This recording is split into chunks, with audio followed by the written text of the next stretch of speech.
Okay, hi, I'm Ronnie. I'm going to show you evisceration, how we do it here.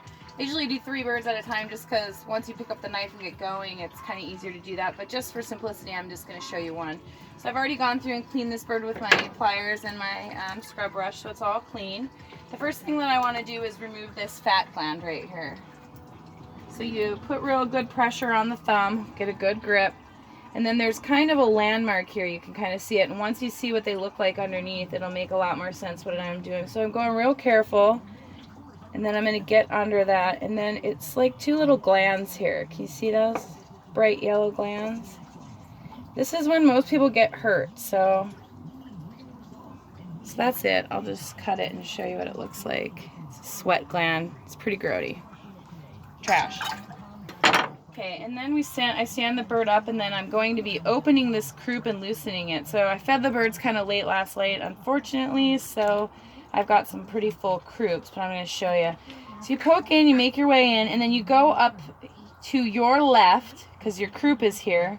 You're going to ride your finger along this bone, and you want to keep all this attached. So I just poked a hole through. You can see it's attached here, it's attached here. Okay, what I want to do is loosen this up from the skin. So I'm just going to pull that. It can tear, but it's pretty strong. Okay, and then I have this. So I'm going to go ahead and rip this one, and then I'm going to loosen it here also. Hopefully this should fit through there, so I'm just going to leave it. I don't want to cut this because I don't want the amylase getting inside my bird. There's also some glands here. You can remove those if you want. People don't seem to notice them, but if I'm there, I kind of do it anyways. Try and get them off. And then this is why I have a finger bowl, because now my fingers are kind of yucky. Okay, so then the next thing you do, you flip the bird over. You're going to make like a surgeon's cut. You don't want it to be super significant. You don't want it to go into the intestines. So I'm watching, and my knife isn't super sharp. Okay, so there, I've made a little tiny cut. I get my fingers in there and stretch that open. Then I'm going to put my finger in and I'm going to go in as far as I can. I'm going to loosen all the way around, but not completely because your intestines are attached. But I'm just going to loosen this up until I can get the gizzard out. Sometimes other stuff falls out. That's great. Get as much out. But then I'm going to go for the gizzard with 2 fingers like a knuckleball. And I'm going to help this croup along so it doesn't rip off. So I've shoved the croup inside of the body now. Got the gizzard in my hand, slow, steady, pull. There's that croup. And be careful because you have a gallbladder in here. So I'm just going to gently grab and pull everybody out. And I'm going to pull it until this intestine is just right there. Then I'm going to go through and find my edible offal. So I got a heart, throw that in there. Then I got a liver. And you've got a spleen. This is a spleen, and then this is the gallbladder. You don't want that. I learned this from some bunny people one day that were over here butchering. You want to pinch that off real firm and then slide the rest of this off. And then that stays intact and you have a perfectly yummy liver there. Then I cut the gizzard off. I wait to do this because sometimes juices spill out and I don't want them all over my table. So that's your gizzard, goes in the gizzard pile. This is the part that everyone seems to have a lot of problems with. And there's lots of ways to do it. When we first learned, you go in the butt this way, but after years of doing it, I've just decided that it's easier for me to go down one side, scoop under the anus, and I'll show you that. That's that sac right there. This tissue is like anus tissue, cecum, I'm not sure.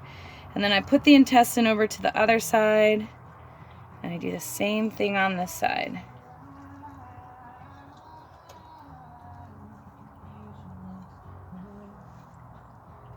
And then sometimes you have tendons holding on, but this is that cecum sac.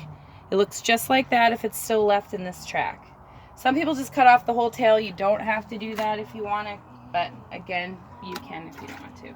So that's what a bird looks like inside. Okay, so next I'm going to reach all the way up to the back side right here on the bird, and I'm going to use a scooping motion, and I'm going to scoop out these fluffy little weird things called the lungs. You can feed these to your dogs. They're considered lights, but I've read it in a couple different places. They don't recommend doing it a lot, maybe just as a treat right off the bat. And then there's one more thing left in here. It's a trachea, and I find it's easiest to pull it from the front. There's a V in the front between the breasts. That's where that thing is really well connected. If I can get my finger on that, I can just pull that sucker out like that. And it's hard. Sometimes it makes your birds sing while you're butchering them. So now it should look like that. You can see, maybe can you see in there that the lungs are gone, and you can see it's clear in there. So at this point, you're pretty much done. I still do the jibs. I get the kidneys, which is kind of hard. There's a backbone, and there's 2 tendons that you can break. And if you do it really great, you can grab this main vein on the back, which I broke, so I won't be able to show you. But they are loosened up, and now I spray my bird out. And there's jibbies for my kitty.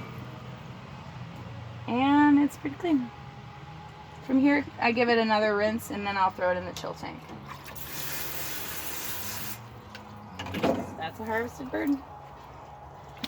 You want to chill them to about 40 degrees before you put them in the refrigerator. You should chill them on ice or in cold water at 40 degrees, and then let them rest.